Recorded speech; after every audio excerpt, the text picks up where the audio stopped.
That's all it Welcome takes. to After the Dark, everyone. Cheers. Cheers. Your good Welcome, health. everyone. Cheers, everybody. Hello.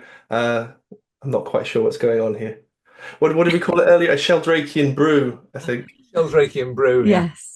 Cheers, guys. I'm really excited to be speaking with you after dark. We're not quite sure what time it is, but Very late.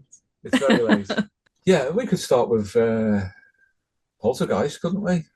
start with the poltergeist. Yeah. At this time of the day, the poltergeist tends to become rather active. So do you want to summon it, Steve?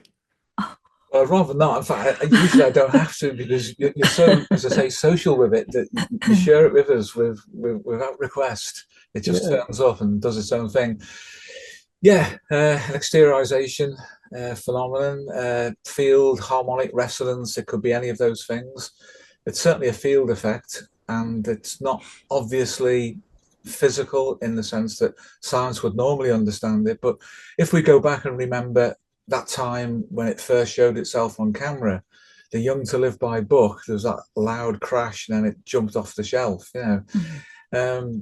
That's something that we've experienced a lot over the years with people. I mean, we've seen patients here in this room when I've had books fly off the shelf and actually open up. Pause. Don't know what's happened. Oh no. Is it the Trickster? Yeah, Trickster in my... I'll drink to that. Wow. Can we have some of what you're drinking, James? Yeah, a Trickster drink. Incredibly bloody strong. Jesus Christ. That's the trouble. Sid. Obviously, poltergeist activity is always related to the Trickster. Yeah, it is. It is. I have a Sheldrakean theory, though, about this, to be totally fair, that the more people drink across the globe, the easier it is to get drunk, and the higher the percent of beers increases over time. That's true. Well, remember we did the Hypno-Drunk, didn't we, as well? We did. That was amazing good fun, actually. I think I'll overlay of roughly what that looked like. It was a complete mess. That was for that was really good, actually, Steve. That's probably worthwhile explaining to the guys watching what sort of the purpose of that was. Well, apart from showcasing you making a fool of yourself, at the time it was to show how the body and the mind as one conjoined field can reconstitute states, even states that have been put in place by a substance. And we were discussing amongst ourselves and with the students on the original cadres how, for example, with habit disorders involving substances, you can generate a state without the substance and enjoy it then without the side effects. Of course, there's all sorts of caveats built into that. But alcohol is a very, very easy state to re-establish using hypnosis. And of course, there's so much that's serious that follows on from that. You know, you can even generate states that mimic medications or future states based on past states where a person has been healthier than they are in the current moment. We've discussed this, I think, recently on one of the JTLB videos, certainly in seminars. So it can be a very powerful thing, but utilizing it in that way, where somebody experiences what it's like to be drunk in the absence of alcohol, and not through stage hypnosis methods, but these are genuine psychobiological states which are reconstituted in the moment, then the impact of the understanding of that at a whole system level is huge. You know, a smoker can be a non-smoker again, because the memory of that is within the body, within the mind, and within the field that connects both. So reconstituting a drunk state is very, very easy. In fact, without telling tales out of court, I know that you spread that round, didn't you, amongst a load of students as well, in a Zoom call that you had, and everybody was collapsing on the floor, drunk out of their mind. It was an extracurricular activity. That's the phrase. Yeah. Yeah, we thought that we would sort of put it into practice. All of us there actually were genuinely really surprised at how easy it was to do once we knew what to do. And I wouldn't say skeptical, not skeptical per se, but I remember the demo very, very clearly because it was kind of, it rose organically in the moment, so it wasn't something that we sort of planned. And I was stunned at how easily I went into that state. The field between us, I guess, was already primed by an earlier demo that we did earlier on in the day. And then boom, I was fully wasted, absolutely wasted in your living room. And then I remember saying too that, I don't want to have a hangover from this. And you gave the suggestion that I wouldn't have to. Instead, I could sleep it off now. And I did, just went flump immediately as soon as you said now, was probably down for about, I don't know, 10, 15 seconds, and then back up again and was amazed that I just apparently had 5 or 6 pints and woke up completely fresh as a daisy, ready to sort of carry on. But would it be fair to say then, if we collapse into a neurological view just for a moment, that there's alcohol as a substance, and then there's what alcohol is doing within the brain, and it's that that's being constellated, regardless of there being a physical trigger. Instead, it's a psychological trigger, basically, to reconstellate the state as a complex in the kind of way that Rossi would have understood it, I guess. Absolutely. Yeah, bang on. It's the state effect, isn't it?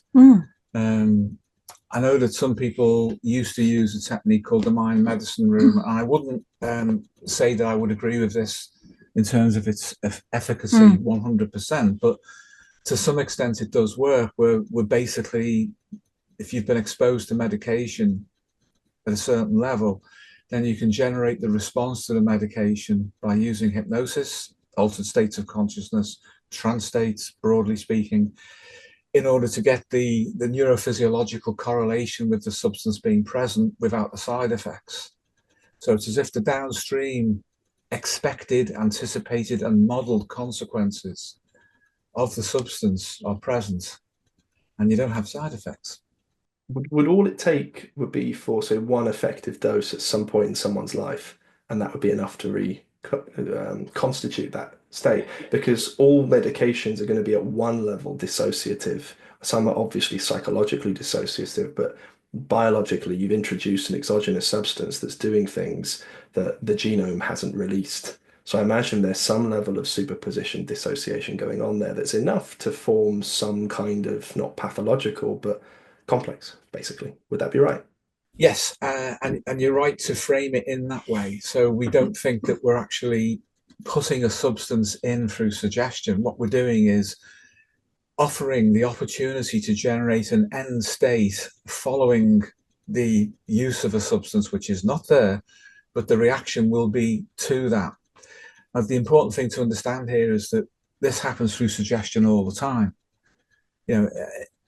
Any kind of influence that can be exerted between people that causes anything from a stress reaction in a negative way to the release of oxytocin through simply recalling a more pleasurable event produces a state in association to the memory.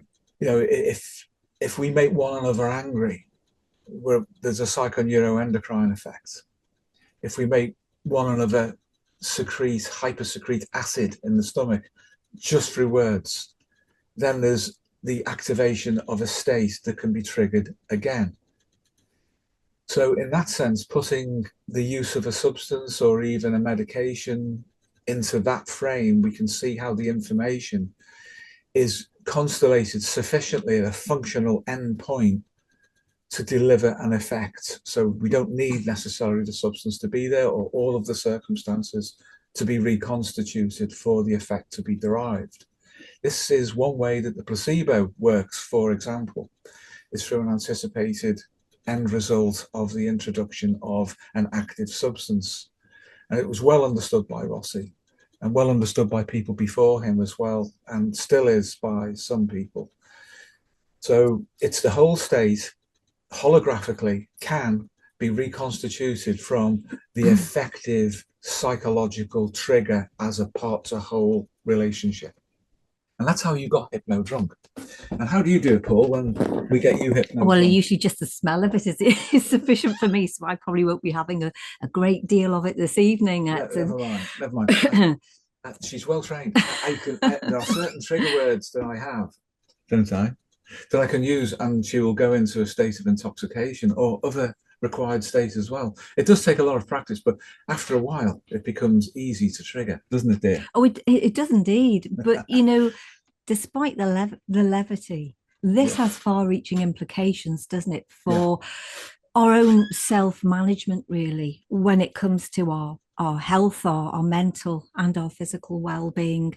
I think people are progressively becoming more and more cynical, really, about medication and the overuse of medications, aside from the conversation that we've just had about something like alcohol. I'm talking about the kinds of things, obviously, that are prescribed for people on a regular basis.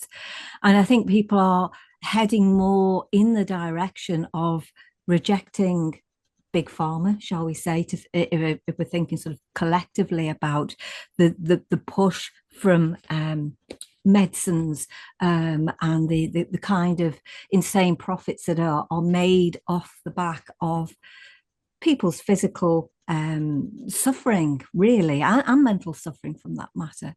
So I think if people understand the power of autosuggestion, none of us are suggesting that people just set their medication aside, by the way. We're not pushing for that. We're simply saying that it is possible to generate psychobiological states that are more aligned with health than illness and disease processes, and that we can do a huge amount to support, maybe accelerate our own well-being, healing changes within the mind and the body through a basic understanding of trance states and self-hypnosis. So there's a huge amount that can be done with that.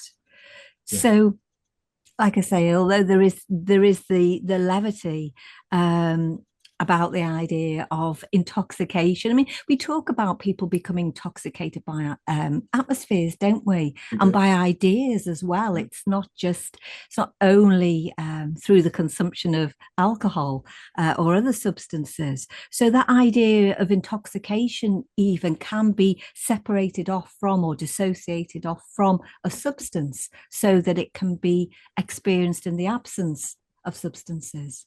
So I do think there's far-reaching implications, really, for what we're discussing right now, and about the idea of having something like self-hypnosis skills, even the most basic ones, with which to improve our health and well-being.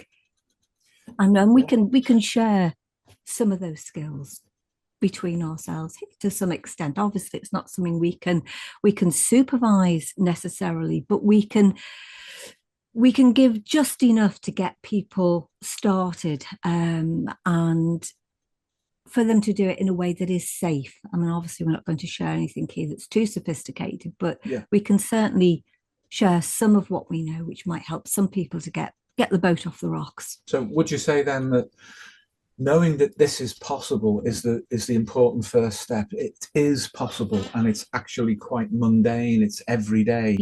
The influence is being shared around through fields of interactions. Those fields extend from within to without. And they interact. And the suggestion is just influence. Influence is just suggestion. It is. But the level at which that is encoded, it might be verbal. It might be a combination of verbal and a context. That, when it's internalized, becomes other things, other forms of information which are distributed out, say, through the body, and generate states that can be maintained, that are healthy.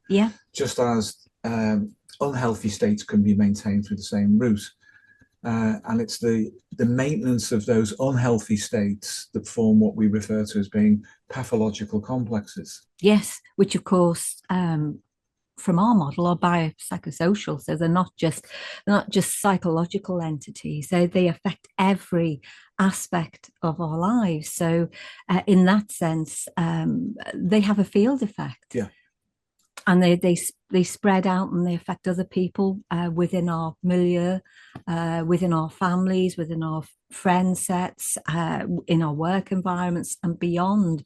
So it's worth remembering these things, and it's worth knowing about these things, really, because you can do so much more to manage your own well-being and also protect the health of the people around you as well. So that is super important. And going back to when we started this evening with respect to James's Poltergeist, that's a sharing of information, isn't it? It really? is, yes, it is, But in you have to effect. be receptive to it. Mm. You know, rarely can a poltergeist phenomenon, if I'm using the term as a generic term for this kind of field communication, Yeah.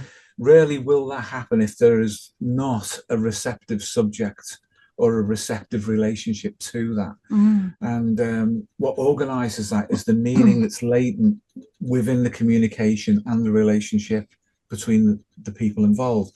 This is, for example, how healing works at a distance. Yeah. There is an active agent, but there's a field relationship and a recipient who is in a state of being receptive to that. Yeah. Or on the negative side, something like a cult practice. Oh yeah, you know, absolutely. Which in some, I know that's not something that necessarily happens very often, but it is well to bear that in mind, because, as you say, you have to be receptive to the suggestion of whatever that occult phenomena is for it to have an effect. Absolutely, yeah. And there's all sorts of things built into that, such as most occult systems understand that if they don't succeed in emitting their malediction towards the target, or if the target becomes aware of it, it can be reflected back. Yeah. And we've discussed this before, haven't we, in cases. And also when we train our students, we train them to deal with maledictive suggestions, not just against themselves, but when you have patients who may be particularly superstitious and have had contact with either ideas or individuals who manipulate so-called occult powers, we need to be able to help them to disentangle themselves from that field of influence, and in such a way that allows it to return to its source. Yes. Which is the best way to deal with things like that. And we have discussed this, haven't we, in training seminars and so forth, we about have. how in real terms we've done that many times. What do you think, James, on this kind of thing? Loads and loads and loads. I think the first thing that came to my mind actually is and it's kind of unconscious in a way how it sort of happened, but from before meeting you guys to after, the way I started viewing basically everything, more or less, completely radically shifted, but in ways I wouldn't really necessarily pick up. So one of them is your emphasis on mind and body being one, and you've used that phrase for decades, and that's literal. That is a literal statement. That is true, and it's even small things like the mundane run-of-the-mill things, like, oh, I'm a little bit tired today and I'm not sure why. Did I get enough sleep? Or I've got a little bit of a pain here, or whatever it is. I started being much more receptive to those as information and got a hell of a lot from that, where it became crystal clear almost immediately that so many things, if not essentially all of them, have a noticeable psychological aspect to them. That doesn't mean we reduce it and say everything in the body is just a product of psychology. That is not true. That is false. But they work in tandem with each other. And that's made dealing with things, and especially back in the day, years ago now, like anxiety states, so much easier to deal with, because everything is just information. Yeah. That's it. You know, unless there's a catastrophic emergency going on, which there probably isn't, everything is just information. And it's information that's not abstract data. You can relate to it. You can talk to it. And again, like we described in episode before, you don't talk linguistically. You talk through relating, metaphorically.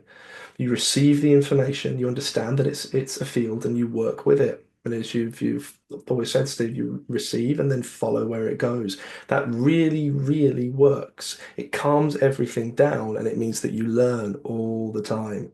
And that's a really nice way to live. It brings a vibrancy as well as a peace to everything. And I'm really glad, really, really glad I got that from you guys. It was life-changing. I think a lot of the students in particular feel the same way, you know, when they describe the everyday things that they're doing, when we host the seminars twice or three times a week at the moment. They'll come and share something that may appear to be normal on the surface, but there's a hell of a lot of depth just underneath it, and they dig into it and they bring it up, and it's the most amazing thing in the world. So it makes the mundane exciting as well, which is a bonus.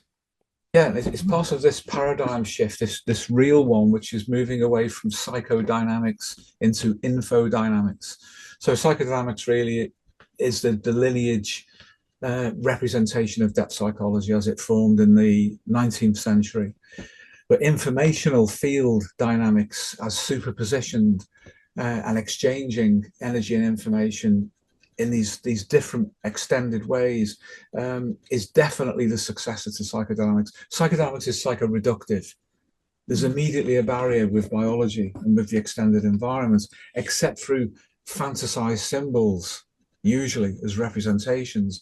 But infodynamics means that a consciousness is achieved of the real connection between ourselves as an experiencing individual psychology and the environment, and also the extension down into our biology, and even deeper than that into our chemistry, our physics, and then right down to the platonic level as being one continuous field. And that is so liberating. It opens up to a vast amount of learning that is no longer psychologically reductive. Well, we've never worked in a psychologically reductive way, and we've had battles for decades from within our own field, from other psychological therapies that wouldn't conceive of biology as being an integral part of working with someone. They just wouldn't have it. No. I mean, we tried, didn't we, for a very, very long time to get various schools of psychotherapy to accept the importance of biology, and they haven't budged on it. So what's happened is that other disciplines, I think, who just naturally consider such things to be important, have caught up with the psychological therapies in the sense that they include psychology in their model. It may not be to the same extent or depth as the psychological therapies themselves, but nonetheless, they have a much more integrated way of looking at human beings, human nature, how we function. And so, strangely enough, we're now closer to them in terms of our modeling than we are to the psychological therapies. I mean, in many ways, dare I say it, they failed, or they are failing to deliver what people really need to be well and healthy. And so we are much more closely aligned to those other disciplines than we are to the psychological therapies. So we could say really that the so-called depth psychologies of the past were not deep at all. They were relatively superficial. Yeah, you could. Yeah. And their perspective was always egocentric, despite them talking about other things, even using the term unconscious. Really, the origin of that means not in my ego, not in my consciousness. Anything that's not there is unconscious, which is a very mechanistic and superficial way of addressing these matters. But to know there is a non-ego conscious, which is a field of several other different kinds of consciousness of indefinite extent that goes beyond psychology, specifically beyond the ego, that is still reachable and you can interact with through altered states of consciousness, is liberating. Yes. And as you say, it's these other disciplines, and the world's leading figures in them are closer to the way that we've been practicing for 40 plus years than the mainstream Freudians, Jungians, or any of the other so-called depth psychologies. And we can say the same about the transpersonal schools as well, which basically started out as an add-on to Jung. The founding one was Roberto Assagioli's psychosynthesis. Yes. But his followers have basically got progressively further and further away from the reality of the material world. Yes. But a lot of that was a response to behaviorism and cognitive behaviorism. And so you can see why. I mean, ideas go in cycles, don't they? They cycle, and you could argue that historically, philosophically, it was necessary for that kind of modeling to come along in compensation for just how mechanistic the modeling was before that. But as you say, there's a tendency then for things to become polarized, or at least to collapse into a reductionism, because you're still only getting one part of the overall explanation for things. Yeah, people should lead the phenomenon of being a human being in that extended sense. That's the proper subject of our discipline, not ego psychology. Yeah. And some kind of nebulous extension of that, which we call the unconscious, or a further collapse of that into what we call behavior in some kind of measurable sense of action in the world in relation to other things, and no insight, no reflexive insight.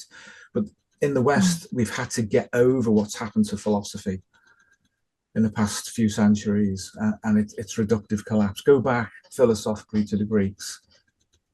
And rebuild on that. So it's a kind of a renaissance that's brought these different disciplines together, and they are the world's leading figures at the moment who are pushing this. But in the psychotherapy, psychological field, it's almost absent. Yeah. And one of the things that sets the proper depth psychotherapy apart, infodynamic depth psychotherapy, is the clinical experience of working with people other than ourselves. Introspection is great for personal development. You can't beat it. But when it comes to developing a general model of what human nature is and its extension, you have to work with people other than you. That's the acid test, the ultimate acid test, isn't it? Yeah. Oh, yes, very much so. I was thinking about the limitations of reductive modeling as you were speaking, and something that happened for yourself recently to do with a symptom that appeared in the body, and you were saying that had you stayed more closely aligned to Jung's original ideas about, for example, the psychoid boundary, it would have been very difficult for you to chase that symptom down and understand what it represented informationally, because the actual modeling of your experience would have prohibited you from doing that. It would have put a hard stop, yes. And the hard stop internally presented itself to me as what we would have called a deep structure complex. When I trace that back to early exposure to Jung's ideas and the influence of them in my context, and it was functioning independently, I then had to completely let go of that and say, okay, this is what we understand as a deep structure complex. Yeah.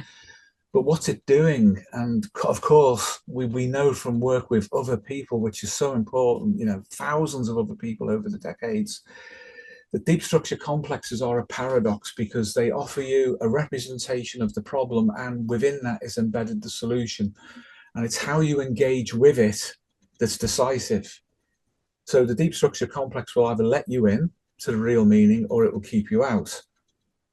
And this is represented in culture by the kind of mythological or fairy tale representation of a riddle. You have to answer a question or series of questions to pass through a doorway or to cross a bridge. And if you get it wrong, you're either transported somewhere else, or back to a mundane existence and life, and you're trapped there. You're suspended from a tree, like the hangman, or you're destroyed completely, which is, of course, very unfortunate. But that can be a consequence of making the wrong interpretation of information that's represented from within, that is paradoxical and not polarized, not simply polarized. That's a mistake typical of Jungians, sadly, that they see things almost in a binary on-off sort of way, but of a situation which is layered relationally within itself. The paradox is always a situation. The decision boils down to one or the other, perhaps, but the consequences of that are embedded within the situation that you're presented with, say within the mythological or the fairy tale scenario. It's the same on the inside with the psyche. So I was presented with an early version of an understanding that I had of what happens when things become somatic, and whether they are really somatic or they are symbolic, as it would have been understood by Freud and Breuer, and of course by Jung, and so many others thereafter. But realizing that it was a deep structure complex that itself was layered within a scenario which included my own timeline, meant that I could resolve some issues within myself that I was unaware of, but they were superpositioned with the representation. Then I was able to cross the boundary. I was able to get past the symptom or the representation of the symptom and then deal with it. But that would have been impossible, as you say, had I remained within an orthodox Jungian or depth psychology paradigm and hadn't realized that my own understanding was presented to me as a barrier to see if I could get beyond it. And yet that is also something that we routinely work on with other people. So it's a homeostatic reminder and updating, challenging my ego position to understand the inner world on its own terms, rather than internally project it. You only know when you pressure test. It's the only way you're going to know. You're going to get a proper solution to anything. Firstly in yourself, and then with other people, most importantly. Yeah. It can be very hard to let go of dogma, though, can't it? Yeah. I mean, again, this is something that you've experienced, we've probably all experienced, because it's kind of self-sustaining in a way, and if we're ego identified with it, we don't make the separation. We think the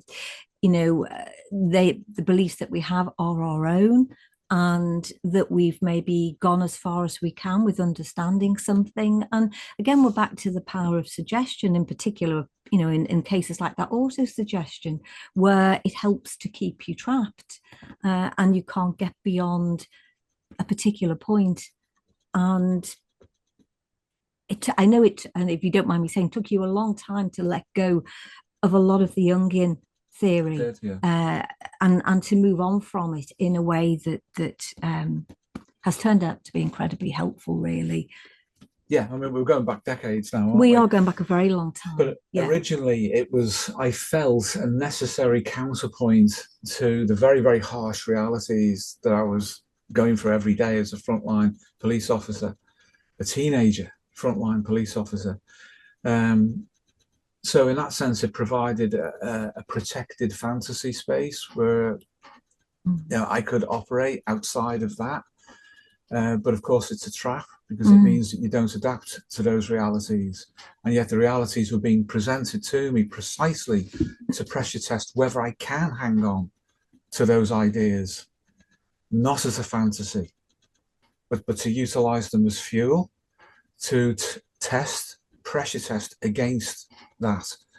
And sadly, a lot of people do that kind of thing when they encounter Jungian ideas. It becomes an alternative reality, a fantasy, a holding space for your potential, because we haven't figured out how to adapt yet to these other challenges. And that can be as simple as ordinary adaptations to Freudian and Adlerian issues in the first half of life, as Jung pointed out. So a precocious level of engagement with Jung can be problematical for adaptation. But, it's not a problem unless you hang on to it for too long.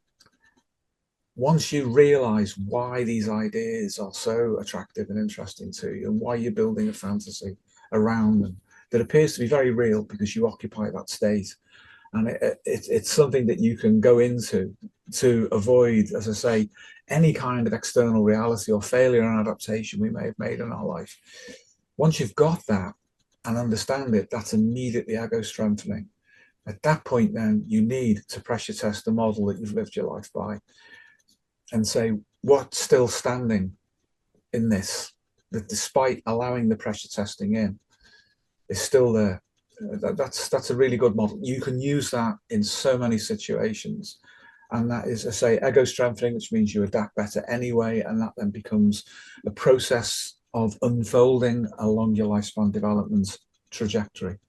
Even though this is non-alcoholic, and it is, I promise, the suggestion in the ambience, it's no longer non-alcoholic. Yeah. It's now truly 70% AB, Penrose IPA, or whatever we want to call it. Which goes to show, I think, really, exactly what you were saying earlier about the you can be intoxicated on several different things, and all we're doing all day long, all of us, no matter who we are, we're shifting into different states, and most of them are so subtly, in a Jungian sense, kind of unconscious or subconscious, that we don't we don't realize it, and we think we kind of are the pilots of our own lives oftentimes, the average person, when we're not. It's very nuanced. So too, actually, when you were talking about behaviorism, I kind of really want to go into that, because there's behaviorism as is delivered, say, therapeutically, but behaviorism seems to have turned into a virus of some kind and has spread everywhere and hidden itself, so that it's like the first port of call now, not called behaviorism, for anyone looking to try and live a better life. Because every single thing a self-development guru on the internet says is pure and utter behaviorism, with a little bit of CBT on top, so the cognitive stuff, and oftentimes a little bit of spiritual fluff underneath it. But it's the behaviorism. When they say you must become disciplined and go to the gym and wake up at X time in the morning and eat like this and do like this, it's all partly persona, I guess, but it's all entirely action focused with no understanding of the psyche at all. There's no understanding of instinct, no understanding of complex. It's all revolves around a particular outcome. And if that's what someone has in their mind, they will never, ever, ever, ever break free of the complexes that are controlling them and keeping them there in that little domain. They'll just keep topping it up and up and up and up and up. And that's something we've spoken about for years, obviously, on the channel, is that one of the things that people need to do is get rid of any attachment, unnecessary attachment to Carl Jung and his ideas, and also never listen to an internet guru about absolutely anything, because that's just unacceptable and it won't go anywhere at all, and never has for anybody, to be totally frank. And I think everyone knows that deep down inside. Yeah, indeed. The secret, and it's not really, because it's very obvious, of mass influence is to misdirect instinct. That's with humans. With animals, it's easier because you can focus on an individual animal, misdirect its instincts, and you get a very quick return on that. But even with animals, you've got instinctive drift, which means in the absence of the conditioning, they will drift back towards their innate nature. This is true with people as well. So if you want to maintain the desired behavior, once you've introduced the idea of misdirecting instinct, you need to keep something in which is very powerful, that's accepted and runs all on its own. And the ideal one is fear. So when these nudge units, these behavioral analysis, government organizations misdirect instinct, then they have to attach that to fear. It must be wrapped in fear, because then humans at a certain level will become herd animals at that point. And the identification with the herd and the influence of the herd reciprocally is a field effect. And that will mean that they don't have to, in other words, it's economical. They don't have to keep reinforcing the misdirection. After a certain point, people will do it to themselves. Now, if you then move that into the guru sphere, if the guru is seeking attachment to them, then they would have to misdirect an instinct with them as being the solution, and the embedded suggestion that the person will be at least in a low level of continuous fear or doubt if they try to move away from the influence of the guru, so they have to become reattached to them. Then you get a repetition compulsion. And it's at that point that a complex systematizes to try to understand the situation. And then the complex autonomously starts to act to keep the ego of the individual attached to the representation of the guru on the screen, and so forth and so on. So in all cases, you must have a proper relationship to instinct to prevent other people from manipulating you on that level. Oh no, I don't like it watered down. Well, you're not really drinking it. I am drinking it. No, you're not, love. It's not happening. It's like it's not vodka that I've put in there instead of water. Oh, God, blimey. That would make it a very potent wine, wouldn't it? Indeed, you have all the benefits of the grape mixed with vodka. You're going to have a sip now, dear? No, I am not, thank you, dear. Oh, okay. You're obviously already intoxicated. No, that's how I normally am. You tell me I'm going to tease you all day and all night, non-stop. What? Oh, not that word. No, no. That's several words. Is it? Joined together. It is. No, it's a context. And the context is diffusing. Oh, through the no. cortex, and now it's going to sink down deeper into your brainstem and out through the psychoneuroendocrine pathways. Holy crap. And the result will be what there? Not very nice, probably. Never mind, never mind. It'll work later. It's on timed release. God. Don't make me more tired than I am. It's There's got no nothing chance. to do with it, dear. Nothing. No, you've got to be congruent. You must have this. God. You must. Bloody hell, will you stop it? Shall I say the magic word? No, don't you dare say it. What will happen? It's not one word, as you know. Well, several things are implied by that one word. Yes, they are. And you make sense of them through. Yes, I do, unfortunately. Yes. There's definitely several words associated with that one word, or you could. It's an anagram. That's what it is. Of meaning. Yes, it is. Unfortunately for me. And meaning requires a response to be congruent with it, doesn't it? It's going to be a very, very short episode, Chris. You know that.